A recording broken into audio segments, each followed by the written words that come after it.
Lesson 1, the backstory.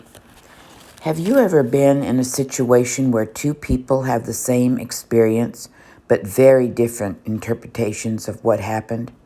Perhaps it was a sibling or a friend who said that one thing happened when you think it was entirely different.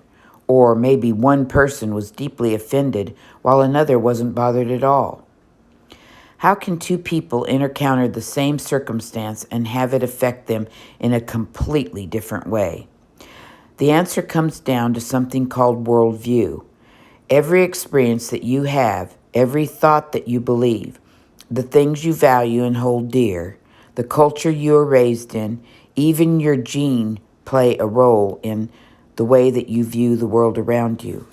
Like a lens through which everything is filtered, worldview is different from person to person, and this is exactly why one thing can be interpreted many different ways. The topic of dinosaurs is highly controversial. That means it isn't a simple topic and people disagree about certain parts of it.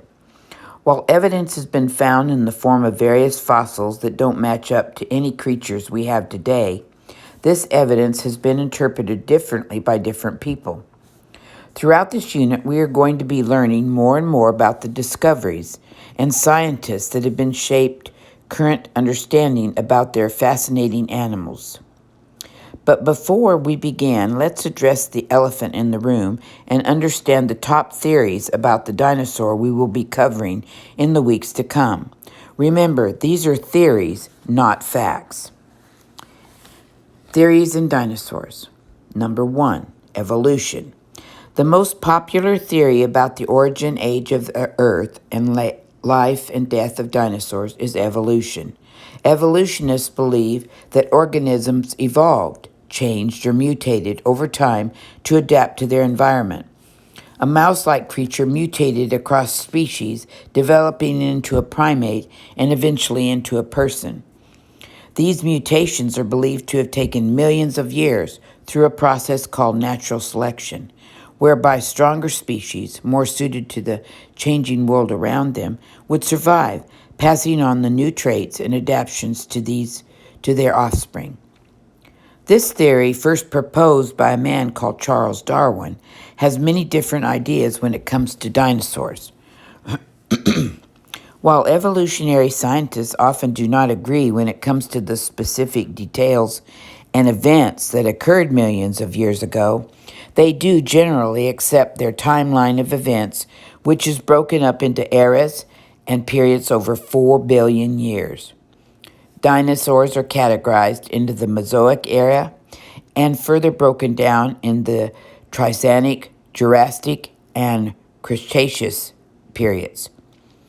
Where the debate begins is where dinosaurs originated, how they evolved, or what caused them to go extinct.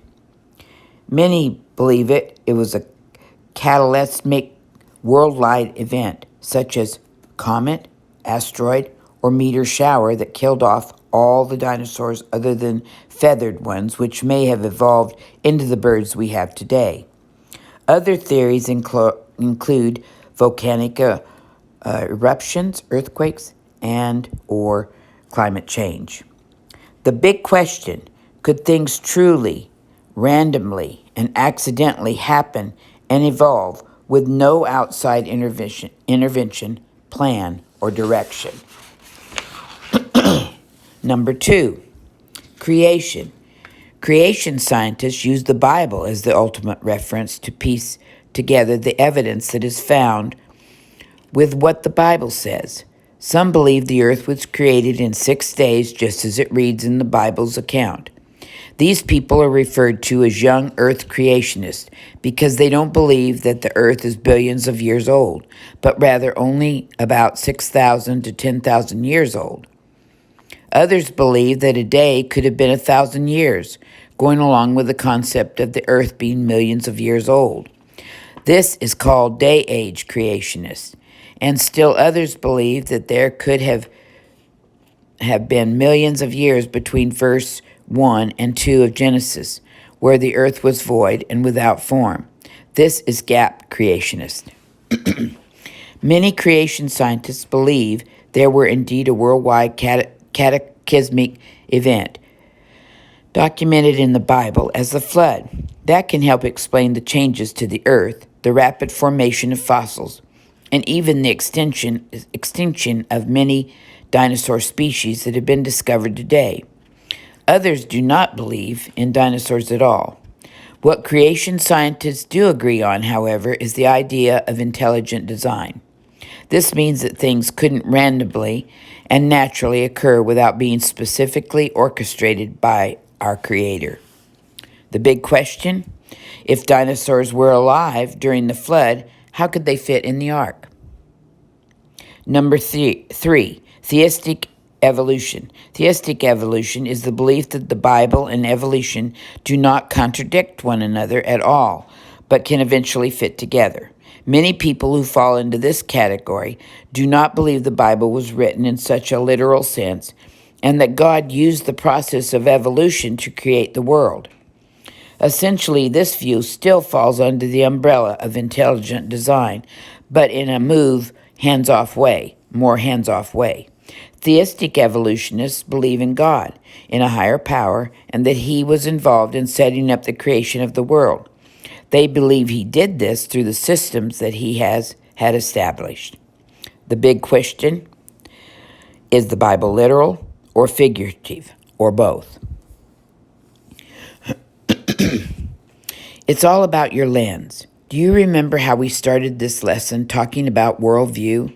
The lens through which you measure and see things.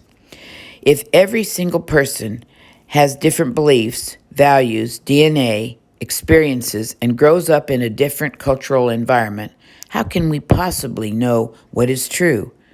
How can any one of us trust our thoughts or opinions? Some would say that this is precisely the point. There is no truth, only your truth. Proponents of this school of thought encourage each person to find what is right for them, while they seek what makes sense to themselves. This viewpoint is increasingly in popularity and quickly defining mainstream media and our culture at large. Christians, on the other hand, subscribe to a greater truth, a commonality that connects everything, one solid scale on which every thought, feeling, and opinion can be weighed: God. The Bible teaches us that Jesus is the way, the truth, and the life, from John 14:6. This means that there is one truth. If we believe the Bible, then it can be our ultimate guide, helping us discern what is right. If we aren't sure about the Bible, then the very concept of truth is called into question. Throughout this unit, as we study the evidence of mysterious creatures, we can only wonder about it. We are going to also study the evidence of the Bible. This is part of our apologetics, the ability to defend your faith, and can establish our foundation so that we are looking through the only true lens we can rely on. This concludes Lesson 1 for today.